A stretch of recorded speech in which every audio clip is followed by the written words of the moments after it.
Welcome to Working Dogs and Whiskey. Join Sean White and Jonathan Moses as they pour a glass and dive into insightful and fun conversations about dogs in all their incredible roles. So grab your favorite drink and let's raise a glass to great stories, laughs, and a whole lot of dog talk.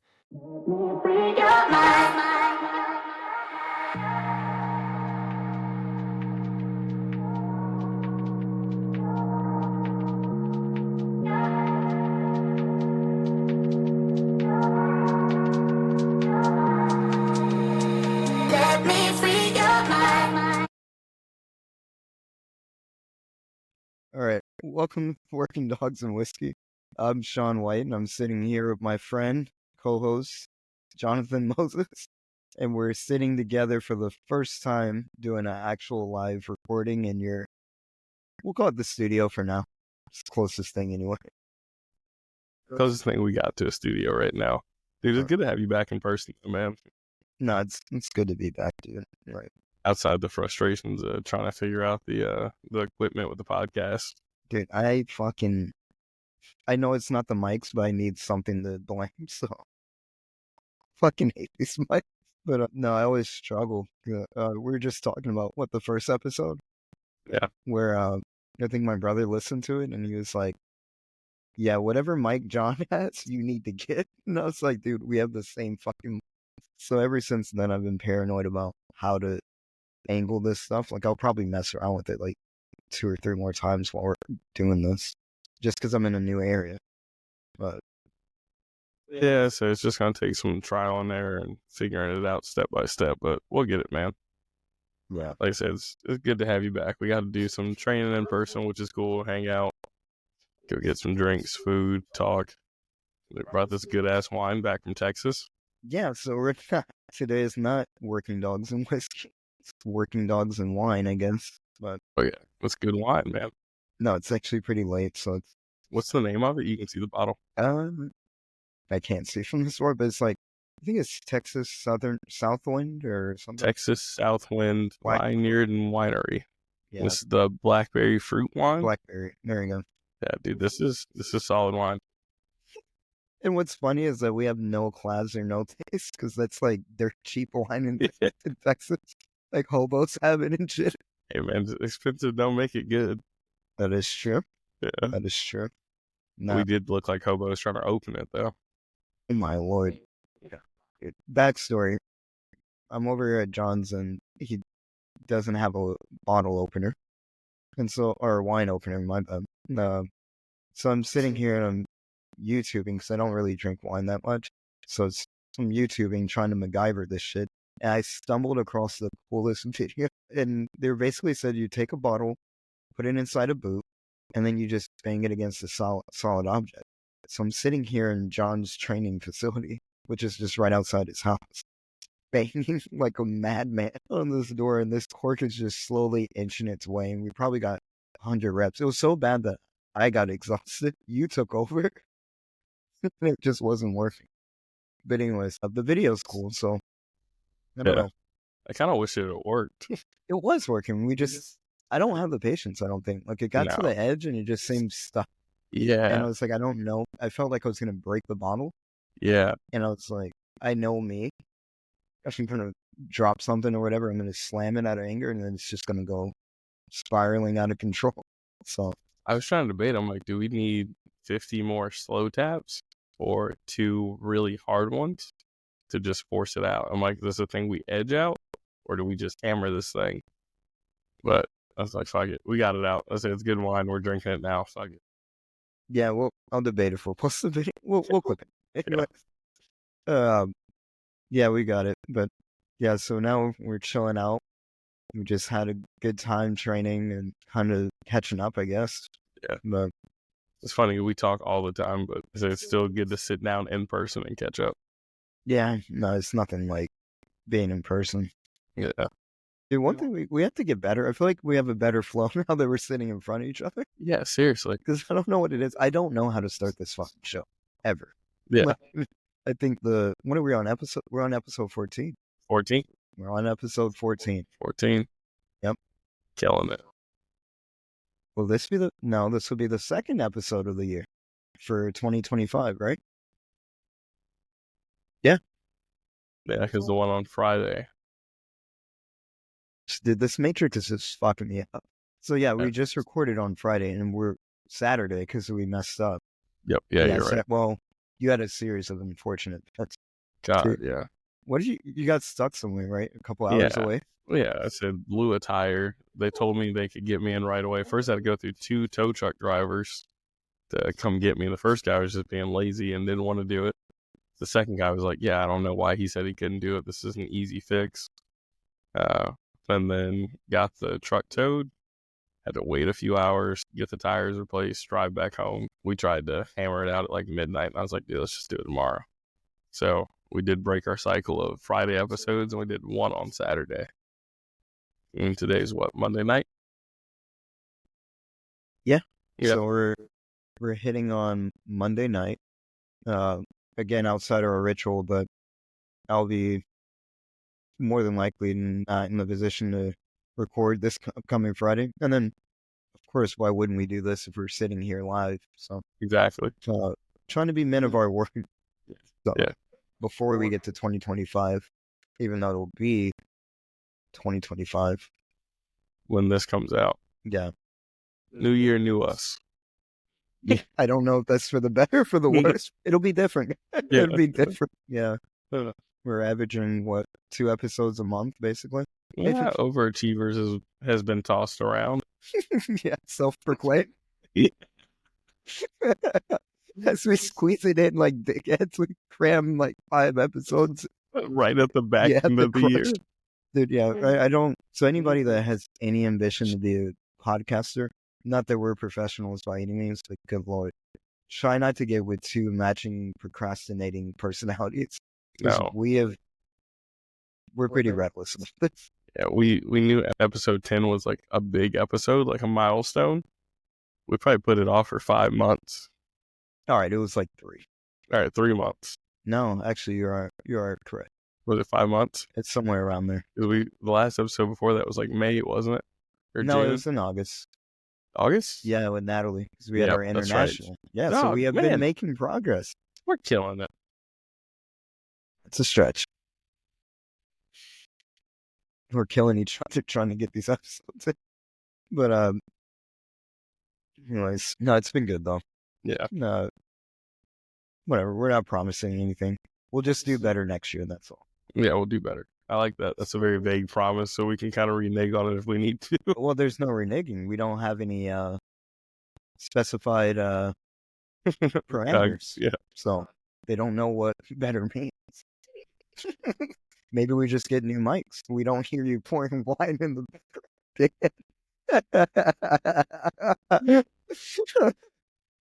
Oh man. Dude, when you open the thing, the cap to your cup. Yeah. Which what kind of cup is that? You know, the Working Dog and Whiskey special right there. Man, it's gonna be on the merch. Hey. Yeah, it's gonna be on the merch. Podcast for all things dog. Ah, there we go. Yeah. I like it. No, when you open the lid, dude, earlier before when I spit the cork out, the piece of cork. Yeah. I guess we never said how we opened this. I don't know why. Yeah. Just ended up shoving the cork back down the bottom. So of course there's pieces of cork floating in the bottle. If anybody knows me, I'm not a big proponent of wasting alcohol. I'll leave it at that. Yeah. But that cork hit my mouth and I knew it was a fucking bug. And I was like, not today. Right. It wasn't even a spit. It was the fact that you just opened your mouth. You didn't just open his mouth and let that shit fall back out. Yeah, it's like cutting a faucet on. But then what killed me was as soon as he realized it was just the cork, he was upset that he wasted the alcohol. He's like, fuck. I paid $20. Yeah. All right, we're going to do it. Yeah. All right, I suppose that might be enough of just joking around. Yeah. Oh, man. All right, what are we getting into? Well, this episode is kind of cool because we get to talk about what we just did. Yeah. We got to work Mona and Krash together. Yeah. Mona's an interesting dog. She's my PSA prospect that I've been raising since a puppy. Some background on Mona. We had to put a prong collar on her at 3 months old because she's civil as Call fuck. PETA. Yeah, no, for real, man. She was not like, oh, puppy, play biting, aroused, like prey drive kind of state. Like, no, like she had big feelings about biting people. Very civil right off the bat. And don't think we just went straight to the prong. Like, tried waiting her out and clicking and rewarding and like trying to wait for this to digress to the point where she was already a liability between 12 and 16 weeks. And we were like, you know what? We need to go ahead and just stop this behavior because it was getting to the point where you couldn't even like have her out around stuff. Like we couldn't walk her, couldn't do stuff with her without her trying to nuke the neighborhood. So that's my PSA prospect. We've got a much better relationship now. I used to be getting nuked as well. Obedience and our relationship has improved a lot, but she hasn't had a ton of decoy work. Sean was able to work her and show her pictures on the leg because she's a tiny little thing full of piss and vinegar. Honestly, I think she's so angry because she doesn't have enough room to disperse all of it. All right. But Now, let's see he's back on the short jokes. Whatever. You're right under average. You're not. See that? God damn it, dude. You're right there. She's just well enough not to qualify. She's well within like dwarf category almost. She's like beating on the door. But she just hadn't seen a lot of bite work pictures. I'd rather have her give her no bite work than bad bite work. So just haven't done much bite work with her. Done some secondary, ton of obedience. But Sean was able to show her pictures in the leg, how to turn her head, come in, and it looked really good. I'd say that was the best session she's had. And then we worked Krash, my new police dog. Hold on. I'm going to interrupt you because if not, we're just going to breeze through this. Yeah. So I was taking some notes.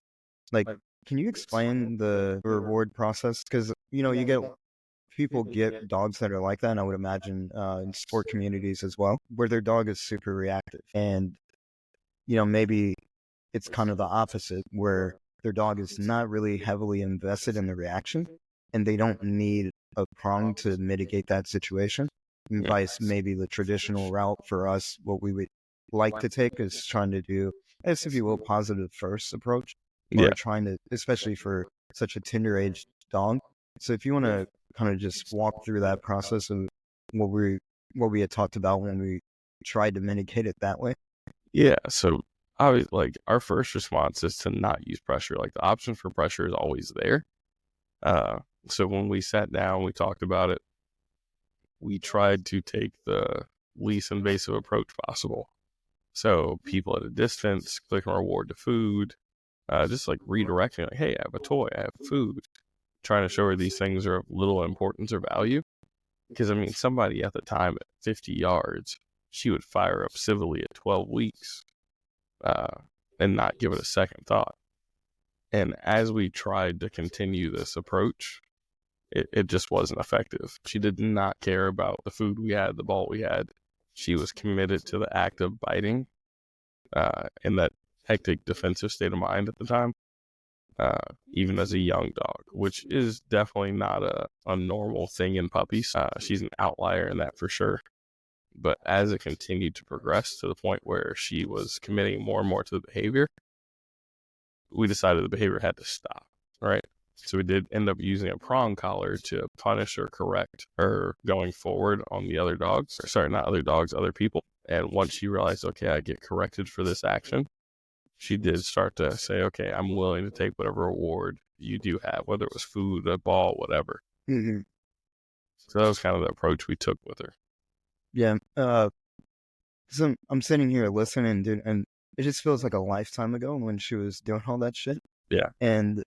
But I think one of the things that I remember where we kind of talked about it for a little bit, and because we were really on the fence, I think we probably spent about a day or two really actually talking about it. And I was like deducting everything that I knew. You were throwing out everything that you knew to do. And it was just like every time, nope, this doesn't work. This doesn't work. Every time we went back to the drawing board. And I guess one of the things that I don't know if I ever mentioned to you or not, but like, I think we talked about like how sometimes behaviors in and of themselves are just self-fulfilling to the dog's genetic makeup, if you will. So like whatever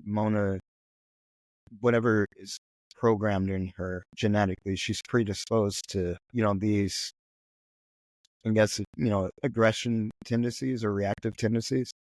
Because even I remember before we started doing bite work with her, at what, 8 weeks? Yep. We're in the training facility.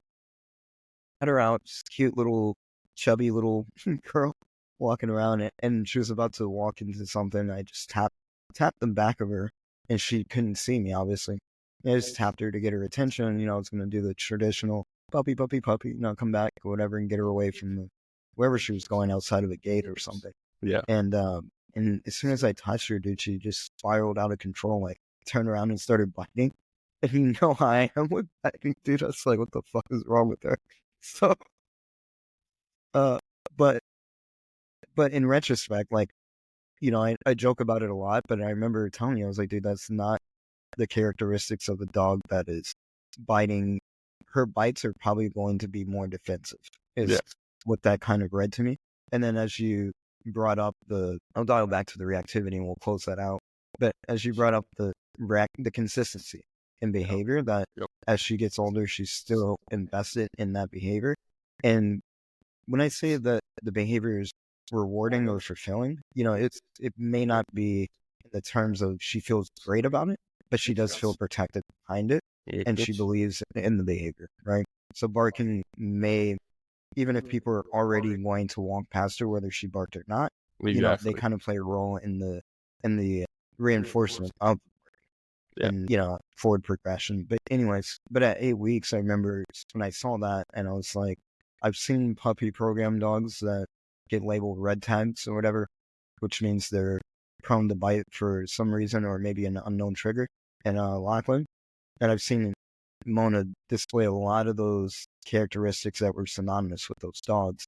And that's what struck me when you did start doing the bite work with her, that it probably would be different for her. Just, she wouldn't need a lot of cheerleading in that department. She probably needed a lot more subtle, and the control aspect, and we'll kind of go into that a little bit later on, but it just in that one instance and seeing that it was consistently developing, I'm like, her stuff needs to be oriented towards predatory movements, calm, subtle, trying to make her feel safe. Yep. And not so much safe in the fact that like she is fearful of biting, safe in the fact that she can actually have clarity of mind and focus on the mechanics of biting. Yeah. And those are the things that I looked at back then, and I'm glad that I was able to, I'm glad we actually talked for months, and be able to come up with a plan. I know Travis helped us out a few months ago, back in May now, and kind of gave us a path to go on. So there's a lot that goes into that. And I just, that was one of the things that stuck out to me since she's little. And I don't think we've talked about on the podcast, not in depth anyway. No. But, it was definitely interesting, man. She's, like you said, we found a good path to take with her, and definitely seeing the fruits of that labor now with the relationship we have, the clarity she's working in now. Like you said, it's just a self-fulfilling prophecy. She barked, people leave. I say it made sense in her mind. So we just had to stop that behavior. There was no redirecting it. There was no, hey, do this instead, without punishment or some kind of correction at the time. Yeah. Yeah, and I think because we came to that deduction, going back how you addressed it. And I remember we talked about it and you were like, well, what are the drawbacks? Because I don't want people to think that like we're hesitant to use pressure. Like that's always going to be a part of the protocol at some point, because pressure, or at least for me, it teaches the dog how to deal with stress, right? Like somewhat stress management or coping. If it's done correctly, obviously, and correctly, I say correctly in a vague term because it's subjective to each individual dog. Yeah. Right. Yep. So we could go down the lines and all the different circumstances in which pressure can be swift rather than slow and gradual and incremental, and then another dog opposite, right? So I don't want to go on a deep tangent on that, but I remember for Mona, the reason we were trying to somewhat avoid the pressure in the beginning was because, and I think you mentioned it probably in one of the, I think it was actually episode 10 about like the drawbacks of pressure, because if it's not used correctly, it is way more noticeable than the misuse of positive reinforcement most times. And, it just has an aesthetic result that's very measurable.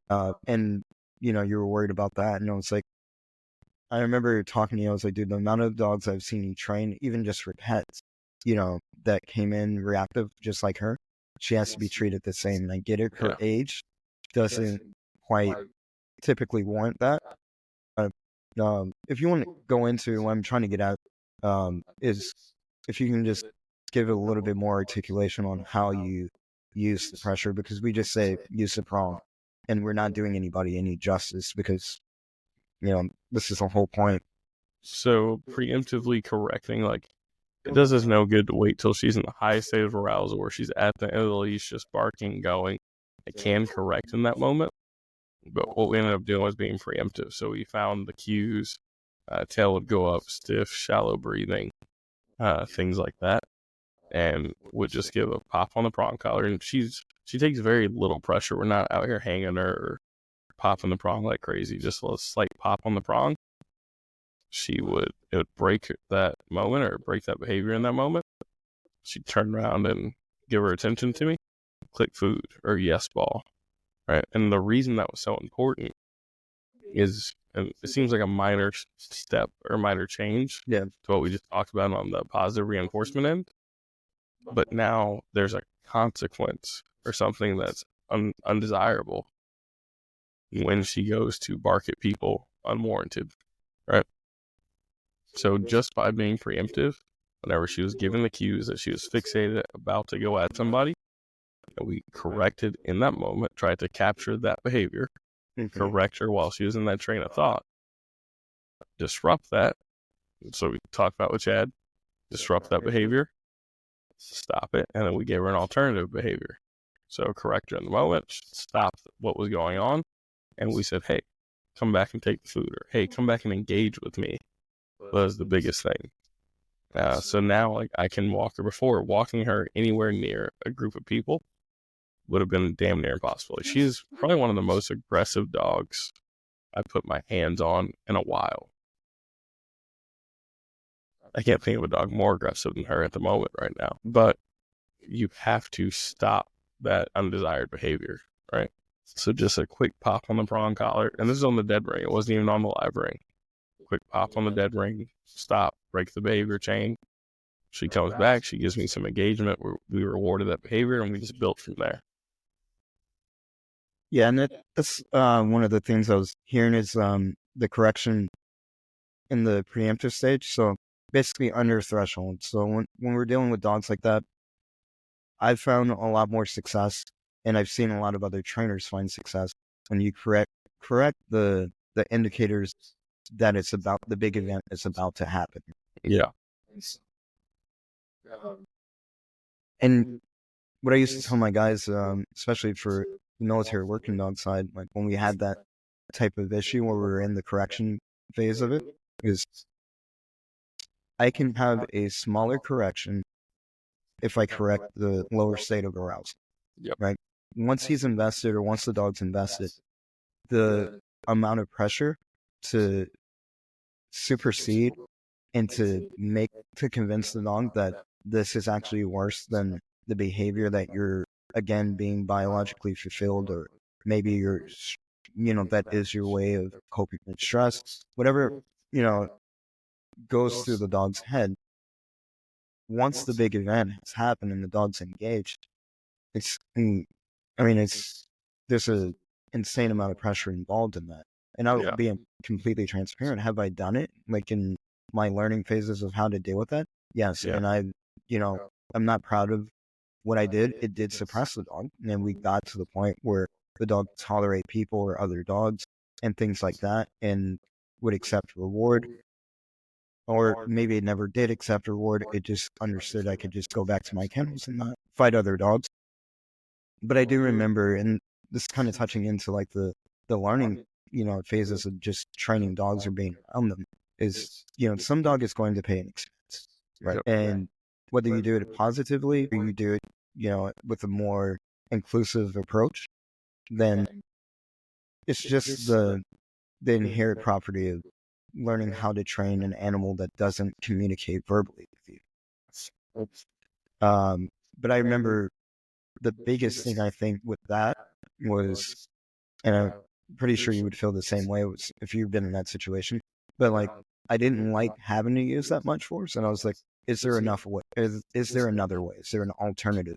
What can I have done? And that's when I reached out to, I think, Bobby and Angel and a couple other people that I knew, some good trainers, and they were like, no, it's the preemptive spot that you want to correct, where you'll get the least amount of pressure to get the job done. Yep. And then guide the dog out of the behavior. And the dog's actually probably more susceptible to accept reward. Coming out of that lower state of arousal, it's not as suppressed. You've caught it before it became a big event. And then if you can punish that, or, we'll call it what it is. Yeah, punish that. The dog sees the preemptive and it's like, let me try the alternative. And then that's how we graduate from having to even implement that. No, I'm spot on, man. Like, and that's what we ended up doing with her. If anybody were to see Mona today, she can go out, she can be in public, she can be off leash, she does all the things. But I truly believe, like, this is a dog that was biting me, and not like a puppy nip, not like a quick, like, hey, I'm just being corrective. Yeah. There was intent behind the bite. Like, she was trying to inflict pain. So now I can have this dog sitting in my lap. She's very reliable, very consistent. Our relationship and our rules are very clear, but it's because we did exactly what Sean just talked about. Did you actually brought up a good point. I thought about it on the car ride down here. Going back to that 8-week period where when she did turn around and she was trying to bite, whatever, there's a distinct difference in dogs getting startled and they turn around, they engage with you, and they're doing the puppy nip, like you mentioned. That's what triggered the response. Yeah.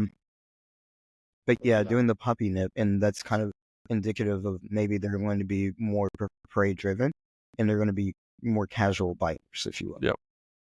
Her instinctive response was to come. I mean, she was like, I backed up and she was still like barking, growling, and biting. Still coming forward. Yeah, and I'm, so I was like, she's already taking things that are unknown to her as a cue to bite, and she's taking it a little bit more personal than maybe most dogs would, right? Like, it's not fair for me to say, she should. She doesn't know any better. She's only doing what she's genetically predisposed to do. But that's a good point that, those little subtle cues kind of let you know what you're going to get into. So I was trying to think of, because I'm not going to lie, dude, when I know you're cool with how I train and everything, but I always get, I guess, nervous or butterflies, if you will, working with dogs like her, because you want it to be as close to perfect as it can be. Yeah. Right. I would say today was pretty much spot on. Like, the way you worked her, she was in prey, she was clear, head turn, pushing into the bite, very clear, like just mental and drive state. I would say you worked her perfect today. We couldn't have asked her to do any better, which was really cool. Hate that you're leaving. I hate you gotta go. No, I don't know how many times I said it today where it's like, dude, I wish I could stay here all week, but yeah, we would see so much progress. No, and the thing is too, like, I think we talked about it when we went out to dinner. Like, I'm definitely, I appreciate the kudos for sure, but I'm not like a great decoy at all.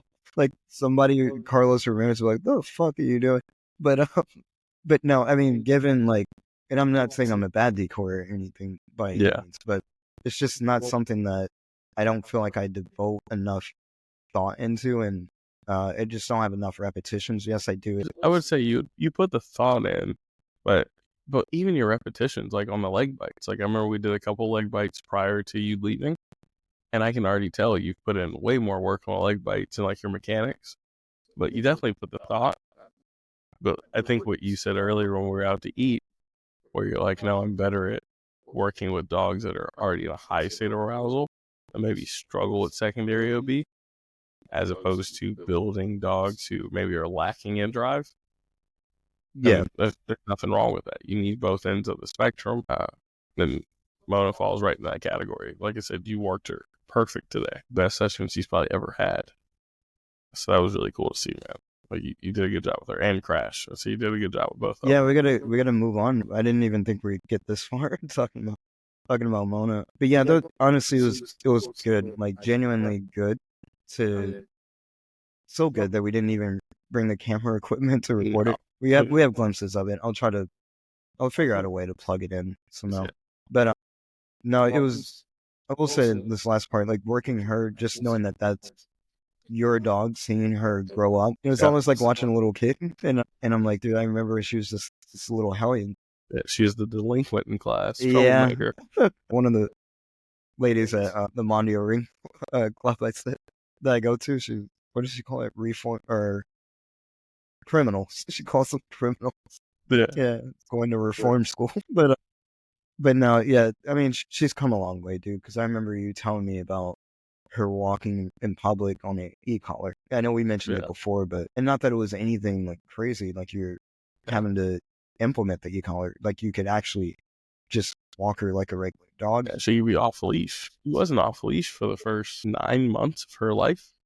Yeah, that's right. 'Cause Travis was the first time you. For some Catalysia that fenced in like 8 acres. Yeah, and even that, dude, there's such a. Like, I get there's this whole big bout about training and versus and all that, and then I'm trying to stay away from all that crap because it's not my favorite topic.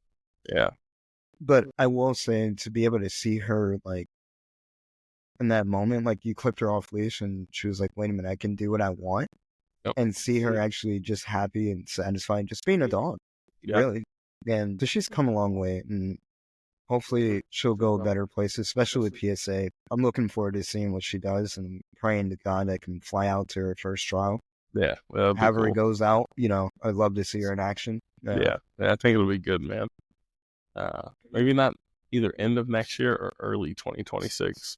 Just because next year's looking packed right now. Oh, yeah, you got a busy year coming up. So my year's basically been planned for me. Yeah.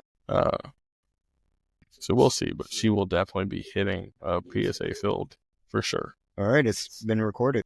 Yeah, no, it's happening. Like, buy this dog for her to sit at my house. So he's definitely hitting a PSA field sometime soon. Yeah, it was good, man. I was really happy with the session today and just where she was at. And then getting into Krash. Yep, we're gonna talk about him. So new Dutch Shepherd, gonna be my police dog. So we were working capping and outing today. And I think he was another one, ideal session. Like if we could have planned out exactly how we wanted it to go, it was our fault. Yeah, I didn't bring a back tie or a long line to back tie on. So I was like, I'll just take this leash and slip it through. So minus that leash popping on us, everything went exactly to plan. I don't think we could have planned it any better. We got some clarity in the out, clarity in the biting, secondary control. You're able to move around, him be quiet and clear. So a lot accomplished today, man. It looked really good. I was, again, very happy with it. Yeah, I'm always skeptical, like maybe modest to a fault, I guess, because us or me coming down, again, we're procrastinators by nature, so we did a lot of talking. We didn't do a lot of detailing exactly how we wanted to do everything and where we were going to actually even train. We just kind of figured it out on the fly. Yeah. And I know I showed up and you were just getting back from some other stuff that you had to take care of, trying to rotate dogs and everything, beat the sun before he goes down. So there's a lot of external pressures that are happening to us as the humans. And time. Oh God, I can't wait for that episode. It's coming, but pressures of time. But anyways, when we got out to the field, like I said, I'm always think things can be done better, and I think that's why I'll always be in dogs, of course. But I reflect on it, and I'm like, yes, we did achieve the objective goals. Not even the leash breaking. I mean, that shit happens. The fucking Well, the second session where you were confused, I was like, no, we need pressure for the out. And it just wasn't clear on what I was trying to do. It's the downfall of us always talking. Yeah. The unspoken language. And sometimes it fails if you haven't done it in a while. Yeah. But sometimes we just know when to do certain things. Like I could look at you and like, yep, do that. Yeah. But kind of lost some of that fluidity in training, just the absence of it.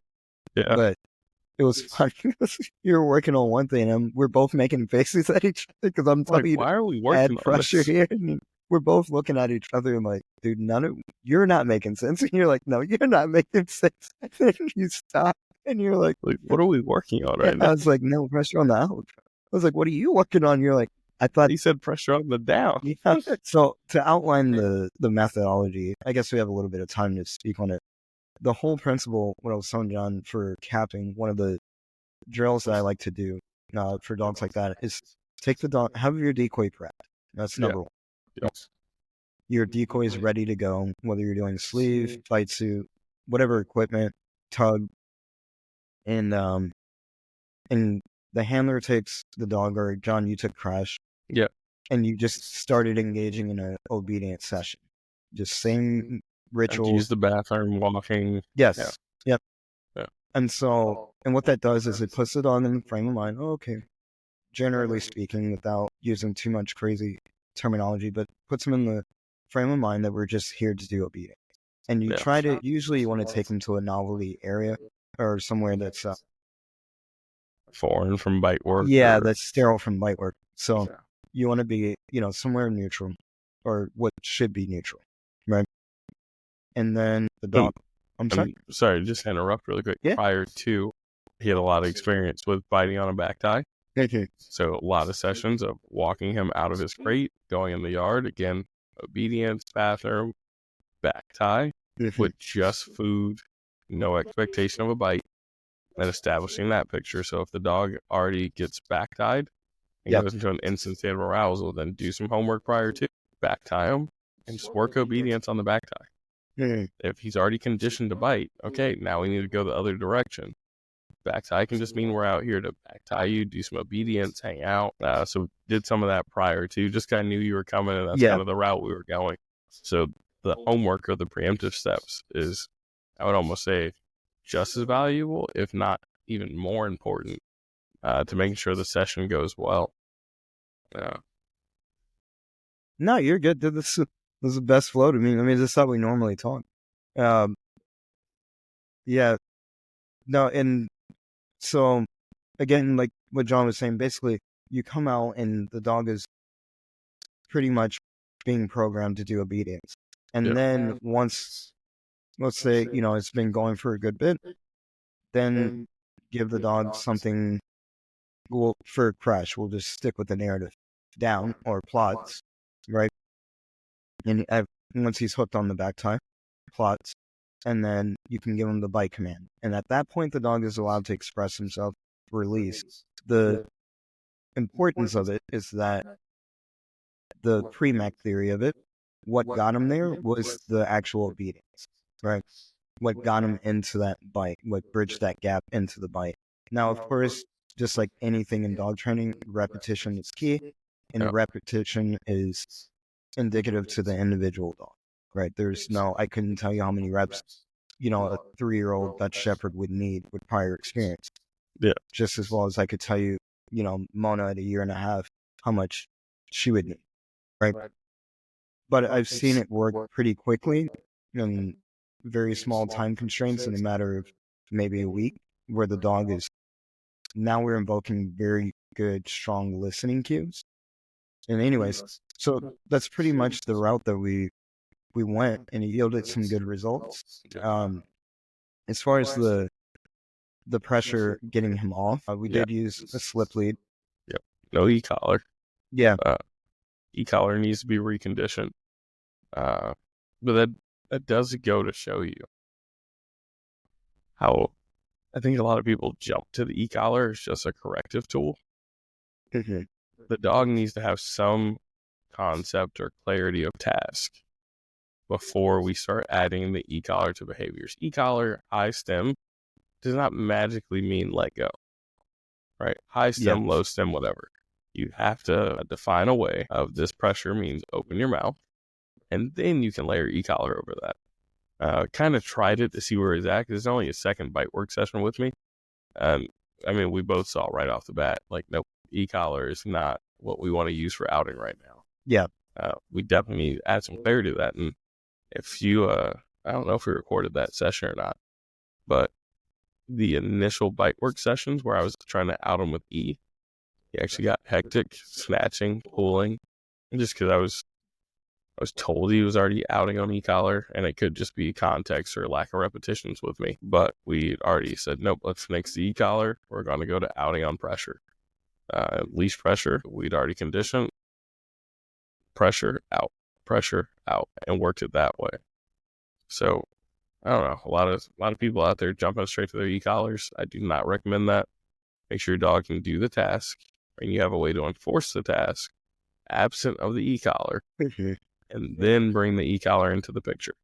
Yeah, that's a good point. I think a lot of e-collar work, like you said, people think that that's going to actually pain avoidance, if you will, Yep. will actually, just get the ejection out or the whatever, their predictions are. And the pitfall of that is that there's probably a good percentage that it actually does pan out that way.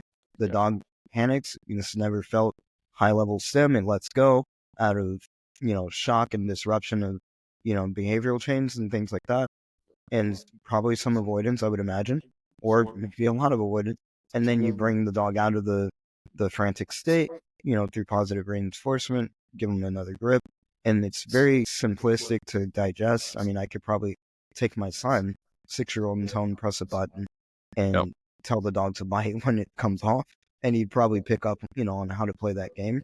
So it's shitty, but in some ways it can be laterally exchanged. And it does have its merits when, again, time is of the essence. And yes, maybe this dog has some experience. It has its place in time, its context.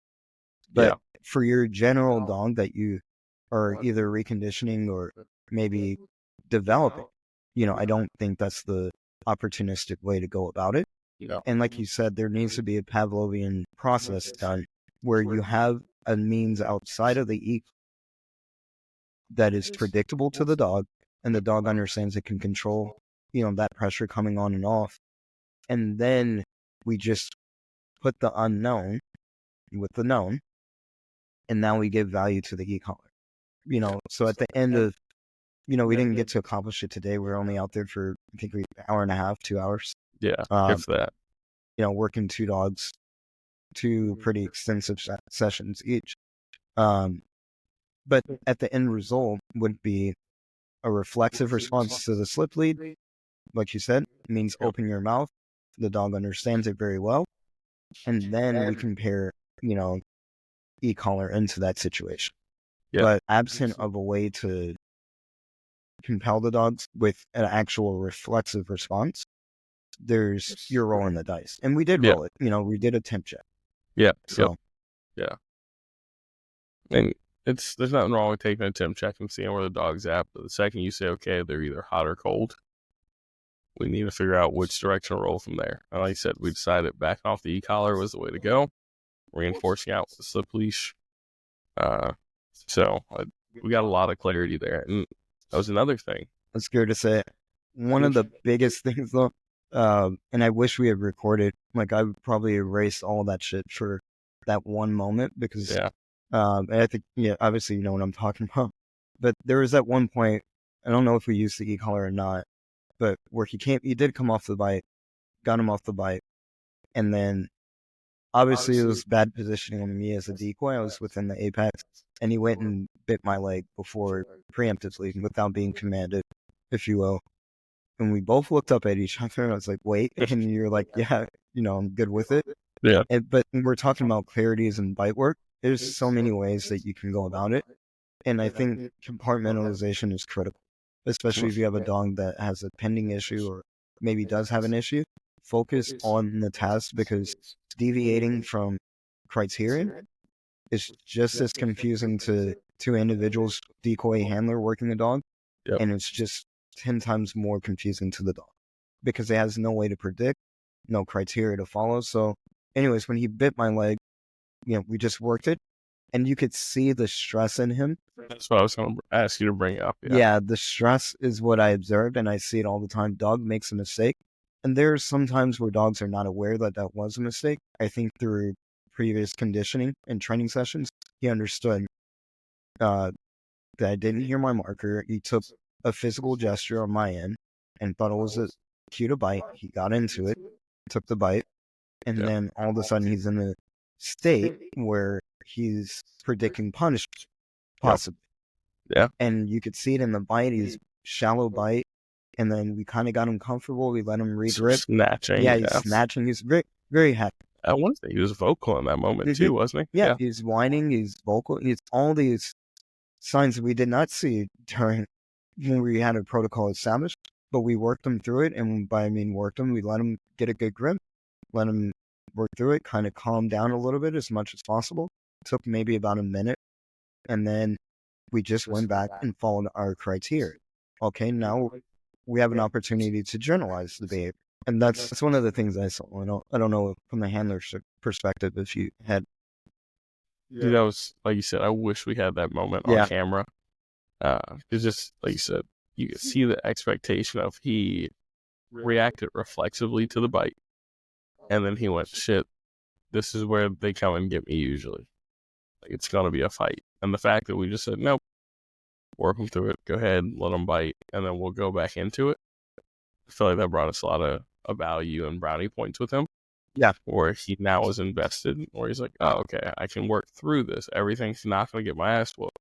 Again, correcting effort kills exploration. There we go. Yeah. No.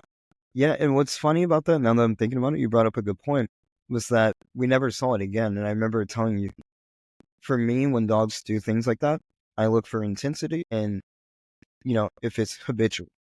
Right, those are kind of like my two measurements for, okay, no, we have to stop it. And like it's becoming the behavioral train vice. Maybe he just made a mistake. Yep. And he clearly showed, and I was within that apex. I'm moving because I'm trying to talk to you. I'm like flaring my arms, and he stayed in the down and all that. And I'm not saying that one event bought us, that good stuff, but I think there was a correlation that bled into why he would maintain something.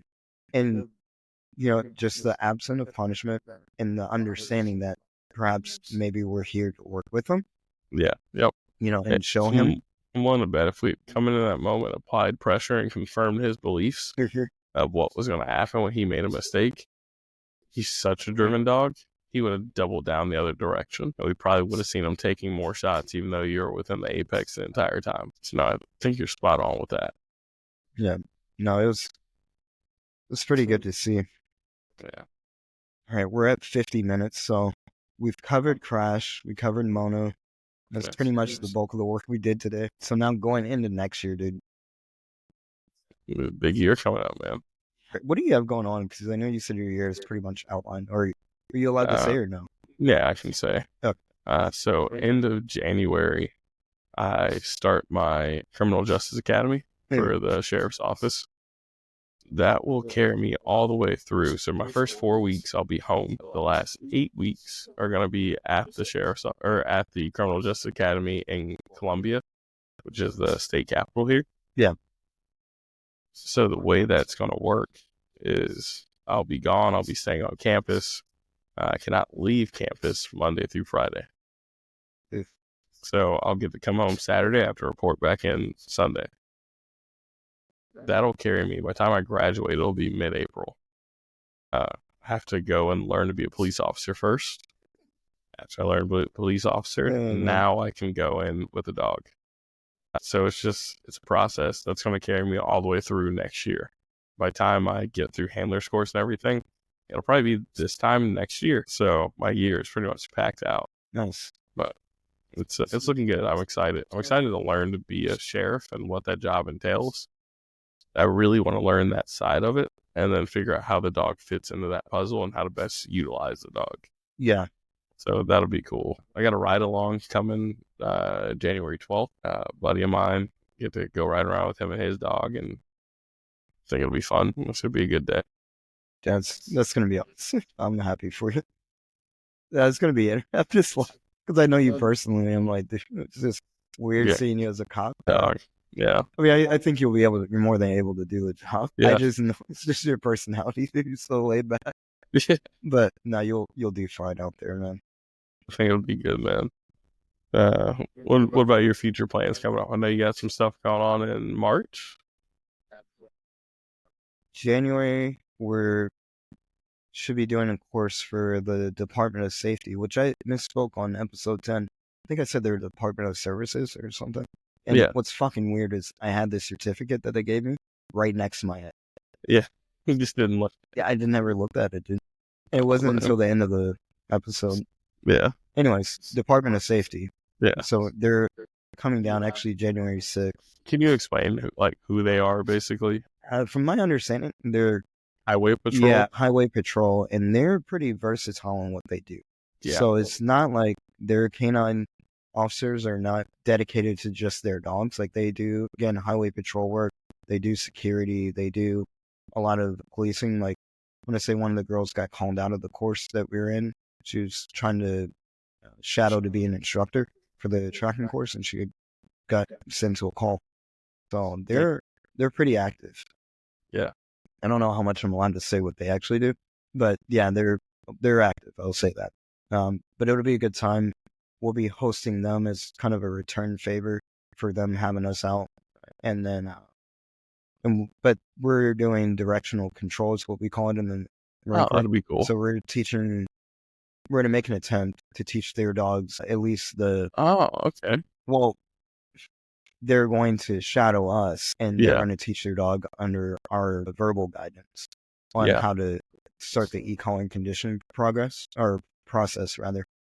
Can you talk a little bit about what that looks like for the directionals and how you do it? Just like a brief synopsis. Yeah, so basically, it's all predicated off of getting the dog has to be able to be pushed into behavior and then pulled out with reinforcement. Essentially is the name of the game. So like even we tested and consigned a few dogs before the Christmas break, and essentially what we do is we basically just analyze how much work we're going to have to do if you're just being honest. So you take a bumper, or you'll take a Kong rather, throw it out, or one, test their natural disposition, how they interact with the toy. And then we don't ask them for an out or anything. Toss it out in the field, spin the dog around, and see if the dog is able to use its nose, right? So hunt drive, some of the traditional stuff that you would see for testing and consigning a dog for detection work. And then we'll maybe take a bumper and see if it will just interact with the bump voluntarily. And then after that, there's a process of doing a force fetch.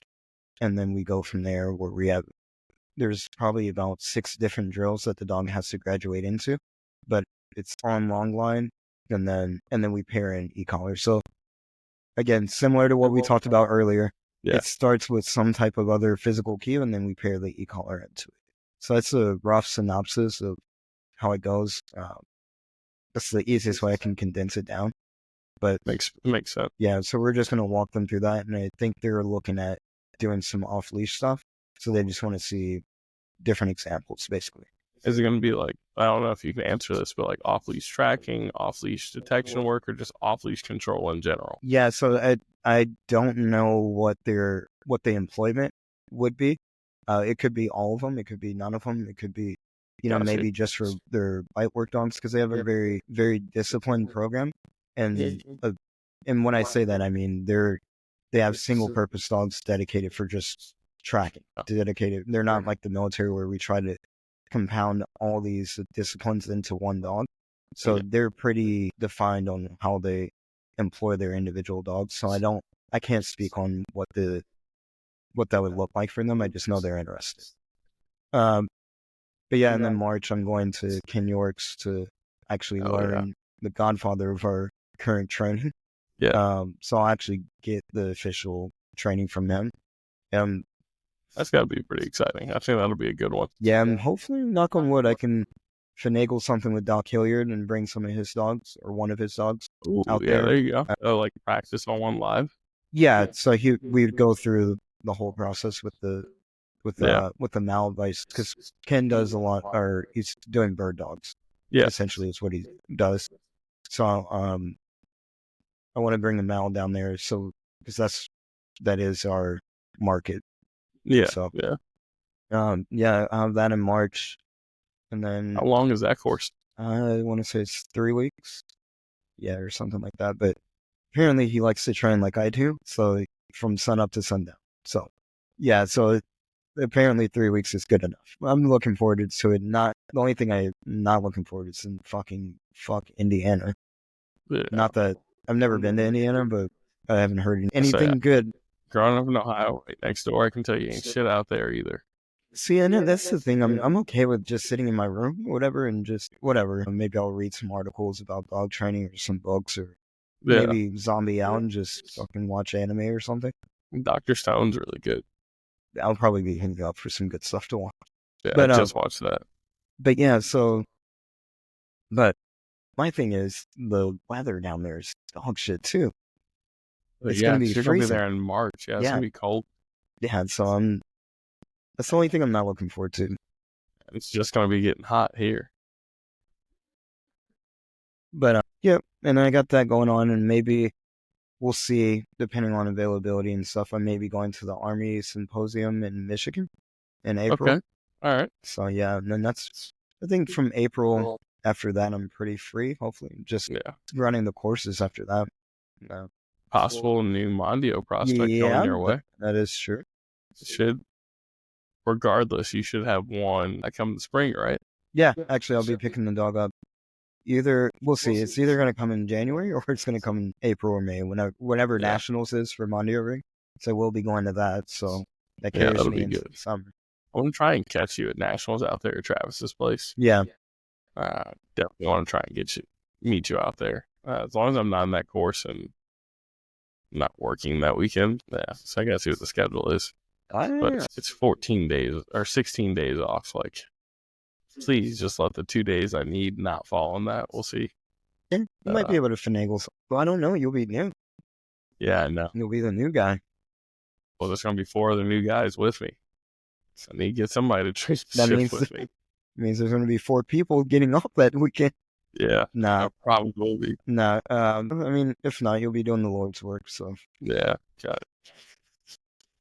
Oh man. But no. I think as a podcast though, we're definitely going to get better we have to get better. We got to establish some connections. Like you and I know too many people, not to be doing ads, not to be doing. Yeah, we've got people waiting to sponsor us. Yeah, I've been trying to sponsor us in episode 1. So we definitely gotta line that up. We've got cool merchant. Oh yeah, we got merch. Okay, so I know we showed the cup for the last 3 episodes. We actually have. I'll put it on. Why not? Yes, we got different hats. Yeah, this one's mine though. All kinds of different hats. We got shirts coming.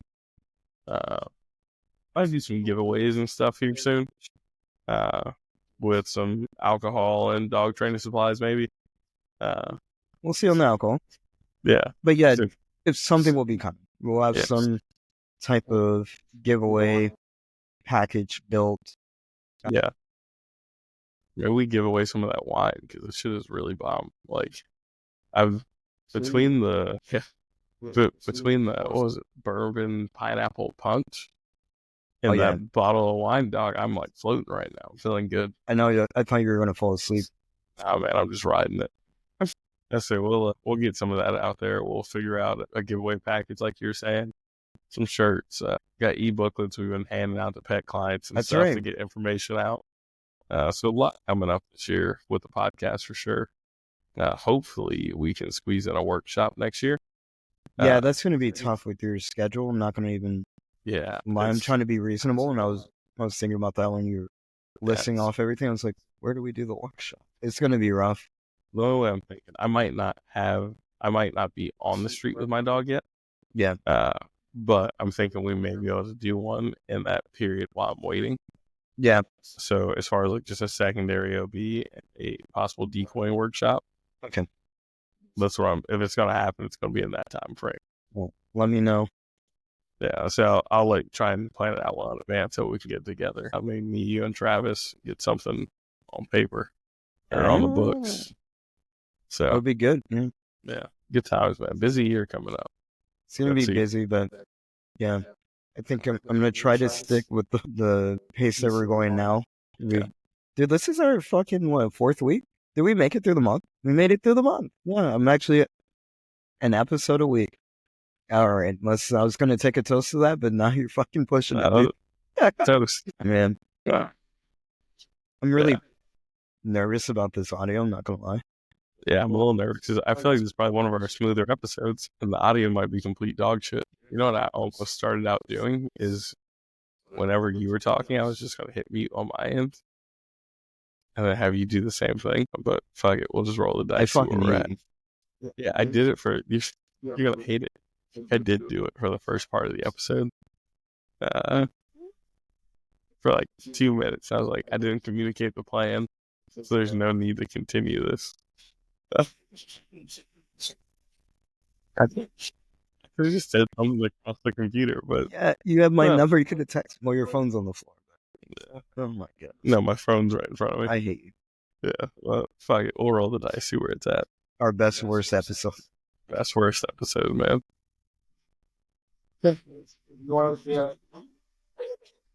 was gonna end it on like some brotherly love shit. Like, man, I'm looking forward to what will be next year. Fuck you, John. As soon as I lift, I'm like, oh, this is an easy pick. I'll just mute. Then he can press mute. We just go back and forth. Fuck it. I like to gamble. I see that. No, it's not even true. I spent $10 in Vegas and then just ate food the rest of the time. Hate gambling with a Apparently not when it comes to the podcast. All right. Well, before we do our closeout, I guess we should go ahead and end it because I'm really worried now. yeah. All right. How do people reach you? Jonathan Moses K9 on everything. All right. JONATHAN MOSES K9. Not Jordan Moses. It's fucking Jonathan Sarah. Moses K9. Yeah, that's at you, Sarah. Thank you for the sticker, though. It's just dope. Sarah Carver. Yeah, it's on the back of my laptop right now. Yeah, it's actually pretty cool. I saw that. It's like holographic. It's a pretty cool sticker. Dumpster fire. I had to get one. Yeah, no, you definitely got to hit her up for one. What about you, man? All Where can I right. find Yeah, you at? for some reason, if you want to get in touch with me, Instagram's probably the best way right now. But that's Sean White, letter K number 9. I think it was a little smooth. But yeah, Sean White, letter K number 9 on Instagram. Hit me up. There's also the podcast. We have a page for that. So it's wdw.pod. .pod. There you go. Yep. WDW. That's Working Dogs and Whiskey. .pod. POD. And then you can reach out to us there. Anything that you feel like we should talk about or want to talk shit to both of us at once, that's a good place to do it. Just hit the follow button before you do. And speaking of following, on here, Spotify, and hopefully soon YouTube, and then we're going to migrate into Full podcast. it's Apple Yeah. I have my work. So background, I am not good with anything electronically, and I can't even update my iPhone. And John's told me about 5 different times on how to do it. So the fact that I'm going to pat myself on the back. The fact You've been that I killing. reconstructed our intro. You've been killing it. Oh my god! I almost slammed my head through the fucking desk, dude. That first day was funny as fuck. Oh But god! I knew it was going well because you're like, oh no, I got it. It's not taking that long. And the first day you were like, no, I'm about to punch through my fucking computer. Yeah, dude. So but that's because John doesn't. He does a lot. So I'm trying to give this young man a break and fucking stay in touch with technology, I guess. But God, I already wasted 200 on fucking. Well, not wasted, but I didn't mean to subscribe to Riverside because I was in a panic because I was trying to do the. Then turns out all I had to do was just download AI recording some shit. Yeah. But which is weird. This thing recorded my voice. I typed it. Yeah. And it played it in my voice. And I was like, this is Now- fucking freaky. That's what I was telling you in August. It was like, hey, we have your voice now. And I typed it in. I'm like, oh shit. That's me. Fucking AI. Yeah, that shit is creepy, dude. Some Terminator 2 type shit. I don't want to be around. I think I'm old enough where I'll dodge. Yeah, so we'll die by the time this thing really starts taking over the world. Yeah, Sean and Mason are definitely going to see something about Fuck. that. Yeah, they're fucked. yeah, they're well, they're only as fucked as we can equip them. But yeah, we should probably let them watch Terminator next time. 100%, Get them yeah. mentally prepped. iRobot. Yeah. Oh fuck, dude. Yeah, let's go ahead and get some permanent damage, but a strong bias against AI. They'll be the Yeah, revolution. They Could got be. it. Everybody else is gonna fold. Holy shit! Yeah, maybe they won't. They'll be the only ones not subscribed. All right. Well, you're back to being my friend. We figured out that you carry on the lineage at the expense of this podcast. Yeah. All right, that is another episode 14 of Working Dogs and Whiskey. Please, if you enjoyed it, or even if you didn't and you just want to be petty, just follow us. Yeah. The button. It costs you nothing. Yeah, it costs nothing. We'll have a good episode that you'll enjoy one of these times. Just follow just in case. Yeah, and drink enough whiskey until it's good. God, It yeah, sounds people are fantastic then. Yeah, listen to this like seriously and shit. I'm learning. Everybody's gonna show up at our workshops fucking hammered. That's fine. I will be after the workshop. I'll join them afterwards. All right. That's episode 14 in the books. All right. Damn, I hope the audio was okay. I hope so. All for Yeah, this. I started to tell you about the